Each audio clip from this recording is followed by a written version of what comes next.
शुरुआत में हमें बताया जाता है कि आज हम जमीन से खड़े होकर आसमान से गिरने वाले मेट्रॉइड्स की बारिश को देखेंगे। यानी कि आज आसमान से बहुत सारी चट्टानों के टुकड़े जमीन पर गिरने वाले थे। ये नजारा हर कोई देखना चाहता है क्योंकि ये जिंदगी में बहुत ही कम होने वाली चीज है। अब ये मेट्रॉइड्स की बारिश काफी ज्यादा होने वाली थी, इसलिए दुनिया भर से सभी स्पेस यानी आसमान के प्रोग्राम्स को बंद कर दिया जाता है। तो अब हर कोई जमीन पर खड़े होकर अपनी आंखों से ये नजारा देख सकता था। इसके बाद हम कहानी के मेन कैरेक्टर एक प्रोफेसर को देखते हैं जिसका नाम एलेक्स था। वो भी अपनी फैमिली के साथ ये चीज देखने को बिल्कुल तैयार था। साथ ही दुनिया भर के अलग अलग लोग भी टेलीस्कोप के जरिए आसमान में देख रहे थे। वो काफी बेताब थे मेट्रॉइड्स की बारिश को देखने के लिए क्योंकि वो चीज हर कोई इंजॉय करना चाहता है। यूएस में नासा की एक टीम जिसकी लीडर डॉक्टर मेडी थी, वो भी अपनी टीम के साथ इस चीज पर नजर रखी हुई थी। अब इस रात आसमान में बहुत बड़े बड़े मेट्रॉइड्स के टुकड़े दिखाए जाते हैं जिनका साइज इतना बड़ा था कि अगर एक भी जमीन से टकरा जाता तो दुनिया तबाह हो जाती। अब एक कपल दिखाया गया जिनमें लड़का साइंटिस्ट था और वो अपने इस दोस्त से जल्द शादी करने वाला था। इस साइंटिस्ट ने भी अपना टेलीस्कोप सेटअप कर लिया था क्योंकि हर किसी की तरह ये भी काफी एक्साइटेड और जोश था, पर उसकी दोस्त उससे शादी की बात करना चाहती थी। अब दिखाया गया कि कुछ बड़े बड़े मेट्रॉइड्स जो जमीन की तरफ बढ़ रहे थे, अचानक उन्होंने अपना रुख बदल लिया और अब वो चांद की तरफ बढ़ने लगे, जो देखकर सभी लोग काफी घबरा जाते हैं। फिर अचानक एक मेट्रॉइड का बड़ा सा टुकड़ा चांद की सतह पर आकर तबाह हो जाता है, जिससे वहाँ धमाका हुआ और चांद का बहुत बड़ा हिस्सा टूट गया, जिससे अब मेट्रॉइड और चांद का मलबा जमीन की तरफ गिरना शुरू हो जाता है। ये देखकर डॉक्टर मेडी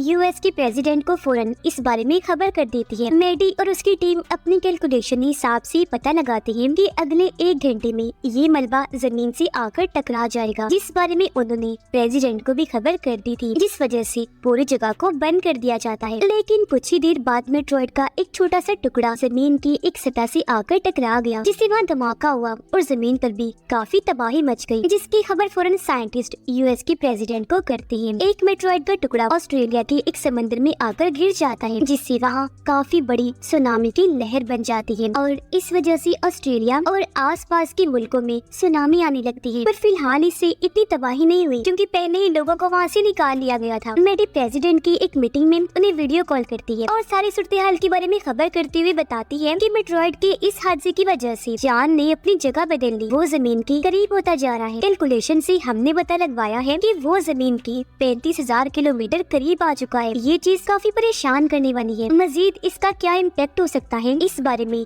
हम पता करवा रहे हैं और किस कदर ये इम्पैक्ट खतरनाक हो सकता है ये भी पता लगवाया जा रहा है। जो बात सुनकर सभी काफी फिक्रमंद हो जाते हैं। अब पहला मेट्रॉइड का टुकड़ा यूरोप में गिरा था। यह टूरिस्ट की टीम यानी जो लोग सैर करने आए थे, वो जब जंगल में घूम रहे थे तो उनकी चीजें जैसे कि मशीन्स, डिवाइसेस, कंपास वगैरह वो अजीब तरह से काम करने लगती है। कंपास यानी रास्ता बताने वाली डिवाइस, उसकी सुई अजीब तरह से हिलने लगी और अब देखते ही देखते ये लोग उस जगह पर आ जाते हैं जहाँ मेट्रॉइड गिरा था, जिसकी वजह से वहाँ पर काफी बड़ा गड्ढा बन गया था और इसी की वजह से इनकी सारी डिवाइसेस, मशीन्स वगैरह अजीब तरह से काम कर रही थी। मेडी का एक टीम मेंबर उसे एक नई रिपोर्ट लाकर देता है, जिसे देखकर पता चला कि इस सब की वजह से दुनिया भर में सैलाब, अर्थक्वेक, ज़लज़ले और सुनामी आ रही है। ये देखकर मेडी को लगता है कि ऐसा इस वजह से नहीं हो रहा कि चांद ने अपनी जगह बदली, बल्कि इसके पीछे वजह कुछ और ही है, कोई दूसरा इम्पैक्ट हुआ है। अब क्योंकि खुद मेडी से ये मसला हल नहीं हो रहा था तो कॉल करके वो एलेक्स को बुलाती है ताकि वो आकर मेडी की मदद कर दे, पर उसने मना कर दिया ये कहकर कि जब से मेरी वाइफ की मौत हुई है मैं अपने बच्चों को अकेला नहीं छोड़ता। उनकी बात चल ही रही थी कि तभी अचानक उनकी कॉल कट हो जाती है। फिर पूरे शहर की अलग अलग जगह पर होने वाली अजीब चीजें दिखाई गई, जैसे कि प्लेग्राउंड, गैस स्टेशन और कई सारी जगहों पर अचानक इलेक्ट्रिक बिजली और करंट हर जगह फैलने लगता है क्योंकि बिजली डिस्चार्ज हो रही थी, जिस वजह से अक्सर जगहों पर आग भी लग जाती है। पर साइंटिस्ट को जरा भी समझ नहीं आती कि आखिर ऐसा क्यों हो रहा है। अब हम उस साइंटिस्ट जिसकी शादी होने वाली थी उसे देखते हैं, जिसका नाम रोलैंड था। वो खुद भी इस सारे सूरत हाल की छानबीन कर रहा था और क्योंकि वो यूरोप में रहता था इसलिए यहाँ की हर एक रिपोर्ट मेडी को साथ साथ दे रहा था, जिस वजह से रोलैंड की दोस्त थोड़ी परेशान रहने लगी थी क्योंकि दोनों की शादी होने वाली थी। पर रोलैंड उसे वक्त नहीं दे रहा था, हर वक्त काम में मसरूफ था। लेकिन फिर वो अपनी दोस्त को मनाकर जल्द शादी करने का वादा करता है। अगली सुबह रोलैंड उस जगह पर आता है जहाँ मेट्रॉइड गिरा था, यानी जहाँ पर गड्ढा बना हुआ था। वो देखता है कि यहाँ पर गिरने वाला मेट्रॉइड का टुकड़ा बहुत ही छोटा है और उसमें कोई भी मैग्नेटिक पावर यानी मकनातीसी ताकत नहीं है। तो उसे ये समझ नहीं आ रही थी तो फिर भला कंपास और बाकी डिवाइसेस अजीब तरह से काम क्यों करने लगी है। कंपास बार बार उस तरफ ही इशारा कर रहा था। वो सोच में में पड़ा था, जबकि दूसरी तरफ एलेक्स और मैडी भी इस बारे में आपस में बात कर रही थी। उनके साथ कॉल पर रोलैंड भी बात करने लगा। उनसे कहता है कि जो मेट्रॉइड का टुकड़ा मुझे मिला है वो आसमान में बनी एक चीज से बहुत मिलता जुलता है, जो है सबस्टार, यानी कि दो सितारों का आपस में मिलना। ये सुनकर एलेक्स और मैडी को अब समझ आने लगती है कि जो मेट्रॉइड्स की बारिश हुई थी वो आसमान में दरअसल दो सितारों के एक दूसरे से टकराने से हुई थी, जिसके बाद ही मेट्रॉइड्स का बहुत बड़ा झुंड जमीन की तरफ आने लगा था, जिनमें से एक तो आकर टकरा गया जमीन से, जबकि एक टकराया चांद से। लेकिन जो मेट्रॉइड चांद पर जाकर तबाह हुआ था उसकी वजह से वहाँ काफी बड़ा गड्ढा बन गया और अब चांद एक बहुत बड़े मैग्नेटिक मकनातीस की तरह काम कर रहा है। यही वजह है कि जमीन और चांद अपने उन मेट्रॉइड्स की वजह से एक दूसरे की तरफ बढ़ रहे हैं, जो दोनों इन्हीं जमीन और चांद पर गिरे थे, क्योंकि वो मेट्रॉइड से एक दूसरे को अपनी तरफ खींचने का काम कर रहे हैं, जिसका मतलब साफ था कि जमीन और चांद भी एक दूसरे से टकरा सकते हैं। अब ये सारी जानकारी मैडी प्रेसिडेंट को देती है, जिस पर वो सलाह देती है कि तुम अपनी एक टीम बनाओ ताकि इस चीज पर काम कर सको, जिस वजह से अब मैडी एलेक्स को बुला लेती है ताकि उसे भी अपनी टीम में शामिल कर सके। और इस बार एलेक्स को आना ही पड़ता है। ये पूरी टीम जब बन गई तो टीम के लिए खास किस्म की लैब भी बनाई जाती है, जिनका ताल्लुक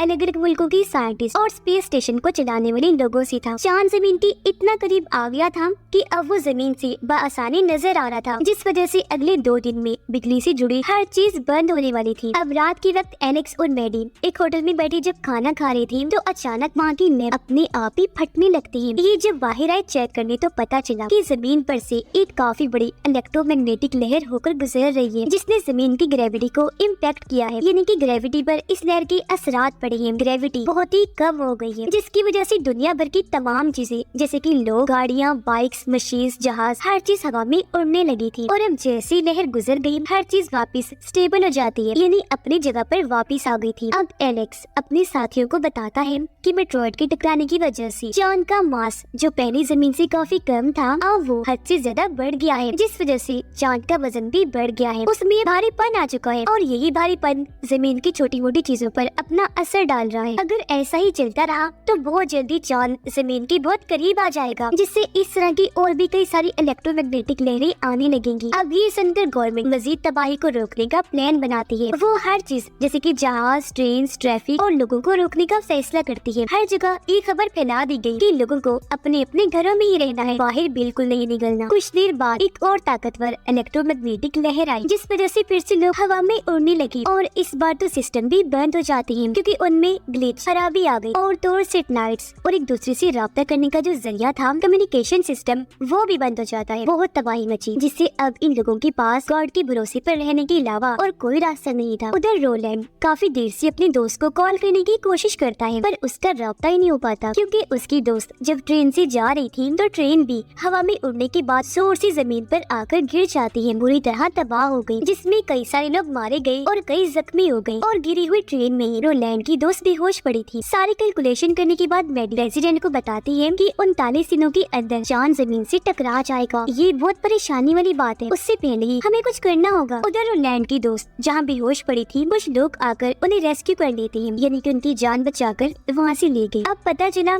कि सिर्फ 20% मुल्क ही ऐसे हैं जो एक्स्ट्रा बिजली की वजह से रोशन है अभी तक, वरना उनके अलावा पूरी दुनिया में तो अंधेरा छाया हुआ है। मुसीबतें बढ़ती ही जा रही थी, क्योंकि ये इलेक्ट्रोमैग्नेटिक लहरें अब बार बार आ रही थी और पहले से भी ज्यादा ताकतवर होकर। उधर एलेक्स की बच्ची अपने डैड को लेकर काफी फिक्रमंद हो रही थी, क्योंकि काफी देर से उनकी बात ही नहीं हो पाई थी, कॉल भी नहीं लग रही थी। वो ठीक भी है या नहीं ये भी बच्चे नहीं जानती थी। वो अपने दादाजी से जिद करने लगती है कि हमें डैड से मिलवाने ले चलिए। पहले तो उन्होंने मना कर दिया, पर उनके बार बार कहने पर वो मान गई। वो दोनों बच्चों को गाड़ी में बिठाकर वहाँ से ले जाने लगे एलेक्स से मिलवाने के लिए। पर जब ये रास्ते में थे तो फिर से काफी बड़ी इलेक्ट्रोमैग्नेटिक लहर आ गई, जिससे इनकी गाड़ी हवा में उड़कर काफी दूर जाके गिरती है। इनका एक्सीडेंट हो गया, जिसमें तीनों ही जख्मी हो गई। और क्योंकि अब रेस्क्यू टीम के पास बचाने का सामान भी थोड़ा ही रह गया था, टीम मेंबर्स भी कम थे, तो वो भी इन्हें बचाने नहीं आते। समंदर में एक बहुत बड़ी शिप जब आगे बढ़ रही थी तो लहर की वजह से वो भी पानी में ऊपर उठ गई, जिससे उसका बहुत सारा सामान भी बाहर निकलकर उड़ना शुरू हो गया। अगली ही पर शिप उल्टी सीधी होकर पानी में जा गिरी, पूरी तबाह हो गई। इससे काफी जानी और माली नुकसान हुआ, जिससे अंदाजा हो गया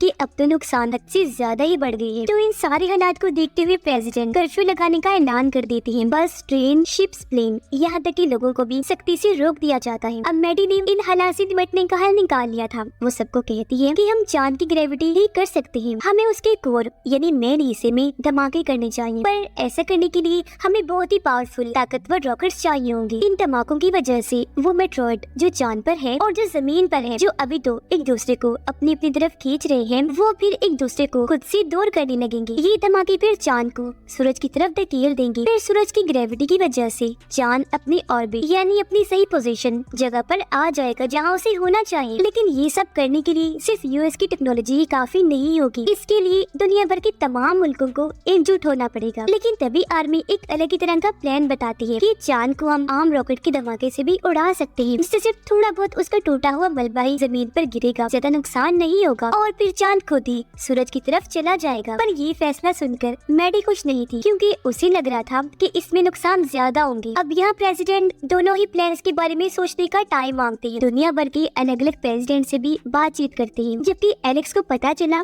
कि मेरे बच्चे और डैड घर पर नहीं है, जिस वजह से उसे काफी टेंशन हुई। अब दुनिया भर में लोगों को पता चल गया था कि हमारे पास बस कुछ ही दिन का टाइम बचा है, जिस वजह से जगह जगह लड़ाइयाँ वो दंगे करने लगे, एहतजाज किए जाते हैं, क्योंकि उन्हें इस बात का गुस्सा था कि गवर्नमेंट ने इस मसले को ठीक से हल ही नहीं किया और सबसे ये बात छुपा के रखी हुई है। बिगड़ती हुई सूरत हाल को देखकर दुनिया भर के तमाम प्रेसिडेंट आर्मी वाले प्लान को लेने का फैसला करते हैं। इन्होंने पूरा मिशन तैयार कर लिया था, जिस वजह से लोगों में उम्मीद की किरण पैदा हुई। वो दुआएं करने लगते हैं कि किसी तरह ये मिशन कामयाब हो जाए। अब इस प्लान पर ये लोग काम करना शुरू कर देते हैं और आखिर वो दिन आ ही गया जब इन्होंने रॉकेट को लॉन्च करना था, यानी मिशन के लिए चांद पर भेजना था। जैसे रॉकेट छोड़ा गया, सब लोग यहाँ तक कि एलेक्स के बच्चे और डैड भी देख रहे थे, जो किसी तरह बच गए थे। रॉकेट लॉन्च होते ही वो सीधा चांद की उस जगह पर जाकर फट गया जहाँ पर मेट्रॉइड के गिरने से गड्ढा बना हुआ था। बहुत बड़ा धमाका हुआ, पर वैसा कुछ नहीं होता जैसी लोगों ने उम्मीद लगाई थी। ये मिशन पूरा फेल हो जाता है, जो देखकर सभी लोगों की आंखें परेशानी की वजह से खुली की खुली रह गई, क्योंकि अब चांद और भी तेजी से जमीन की तरफ बढ़ने लगा और अब वो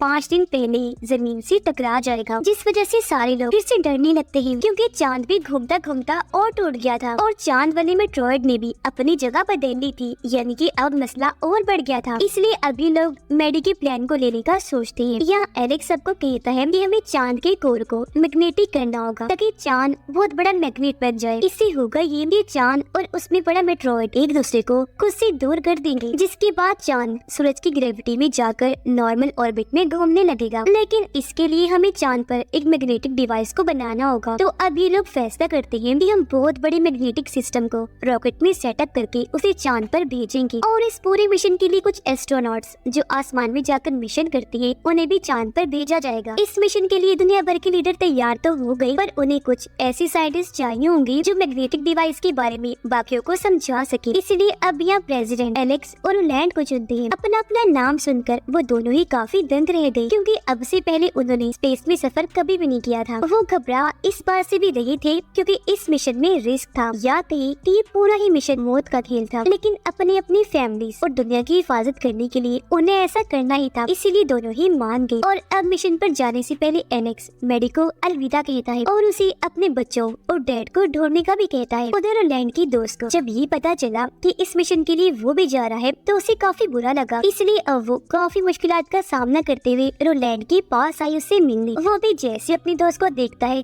काफी जज्बाती हो गया। रोते हुए दोनों एक दूसरे को गले से लगा लेते हैं। अब दोनों ही जानते थे कि शायद रोलैंड जिंदा बचकर वापस ना आए, इसलिए जल्दी दोनों शादी कर लेते हैं और बहुत सा अच्छा वक्त एक दूसरे के साथ गुजारते हैं। जिसके बाद दोनों यूरोप आए, जहाँ से ये मिशन पर जाने की तैयारी करने लगे। इनके साथ 2 और एस्ट्रोनॉट्स भी जा रहे थे। उधर एलेक्स की डैड की हालत काफी खराब हो जाती है। उन्हें पता था कि अब मैं बचने वाला नहीं हूँ, इसीलिए वो दोनों बच्चों को आखिरी अलविदा कहते हैं, जिसके कुछ ही पलों के बाद उनकी मौत हो जाती है, जिस वजह से दोनों बच्चे अकेले रह गए थे। पर इनकी किस्मत अच्छी थी, क्योंकि एक अच्छा इंसान इनको शहर तक लिफ्ट देने की ऑफर करता है। दूसरी तरफ रोलैंड का मॉड्यूल लॉन्च हो जाता है और अब रोलैंड चांद पर आकर वहाँ कोई ठीक मुनासिब जगह ढूंढने लगा, जहाँ वो अपनी चीजों सामान वगैरह को सेटअप कर सके। मैडी को भी एलेक्स के बच्चे मिल गए थे, इसीलिए वो फौरन राब्ता करके एलेक्स को इस बारे में बता देती है। ये जानकर वो काफी खुश हो गया और अब वो वीडियो कॉल करके अपने बच्चों को अच्छे से अलविदा कहता है। जिसकी कुछ ही देर के बाद इनका ये मिशन शुरू हो गया और वो लैंड वाला मॉड्यूल चांद की सतह पर उतर जाता है। अब इनके मिशन की पूरी वीडियो लाइव दुनिया भर में दिखाई जा रही थी। सारे साइंटिस्ट एस्ट्रोनॉट चांद पर आकर अपनी डिवाइस मशीन को वहाँ सेटअप करने लगते हैं। कैलकुलेशंस करके इन्हें पता चलता है कि जो जगह इन्होंने चुनी थी, इन्हें जो इनका टारगेट है वहाँ तक जाने पहुंचाने के लिए इन्हें 6 घंटे लग जाएंगे। इसके अलावा जब इन्हें बैटरी में गड़बड़ का पता चला तो वो इसे भी बदलने का सोचते हैं, पर इसको भी बदलते बदलते 5 घंटे लग जाने थे। इसलिए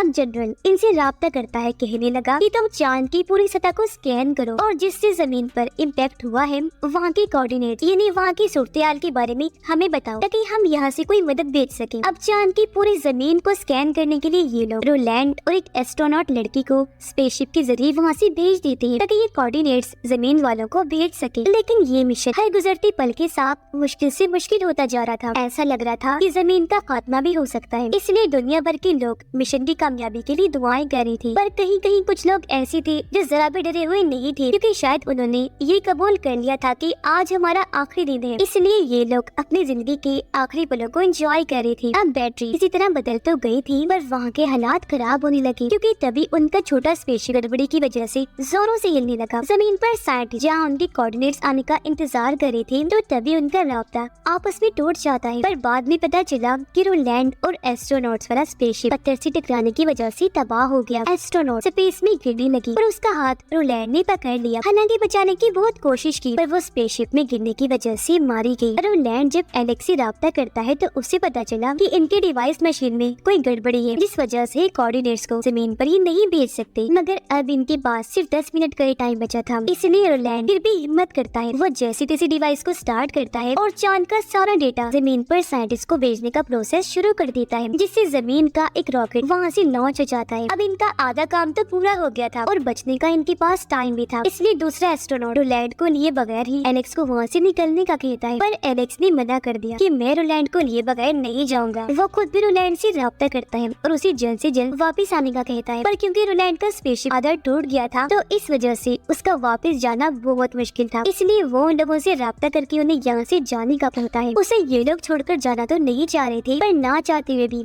ये अपने मॉड्यूल को लॉन्च कर देते हैं और यहाँ से निकल पड़े। इस वजह से एलेक्स काफी दुखी था। अब यही टाइम के हिसाब से चांद पर बहुत बड़ा धमाका हो जाता है, जिससे चांद के 2 टुकड़े हो जाते हैं और जैसा उन्होंने सोचा था वैसा ही हुआ। धमाके से मेट्रॉइड और चांद सच में एक दूसरे से दूर दूर हो जाते हैं और आखिरकार चांद अपनी असली पोजीशन ऑर्बिट में आ जाता है। पर जमीन पर सारे लोग इस बात से परेशान थे कि आने वाले लोग जिंदा बचे हैं या नहीं। वो टेंशन में आ गई, लेकिन जल्द इन्हें पता चला कि धमाके में एलेक्स और आखिरी एस्ट्रोनॉट जिंदा बच गए हैं। सारे लोग बाकियों की मौत से दुखी तो थे, पर एलेक्स और उसके जिंदा बचने से वो काफी खुश भी थी। अब रोलैंड की वाइफ उसकी मौत पर काफी दुखी थी, पर वो देखती है कि उसने मेरे लिए एक आखिरी मैसेज छोड़ा है। उसने दिल का निशान बनाकर अंदर लिखा था कि मैं तुमसे बहुत प्यार करता हूँ, जो देखकर वो काफी दुखी हो गई। जज्बाती होते हुए रोने लगती है। कुछ दिन के बाद एलेक्स और वो एस्ट्रोनॉट जमीन पर लैंड होते हैं, जहाँ सब लोग उन्हें वापस देखकर और उनकी बहादुरी पर बहुत खुश होते हैं। यहाँ प्रेसिडेंट खुद उनका वेलकम करता है। यहाँ एलेक्स अपने बच्चों और मैडी से भी मिलकर काफी खुश हो जाता है। एलेक्स और मैडी जब आसमान की तरफ देखते हैं तो वहाँ टूटे हुए चांद के 2 टुकड़े थे, जो इस बात की तरफ इशारा कर रहे थे कि अब इंसानों को जिंदगी का नया मौका मिला है। मुस्कुराते हुए वो आगे बढ़ गई और इसी के साथ ये फिल्म इधर ही खत्म हो जाती है।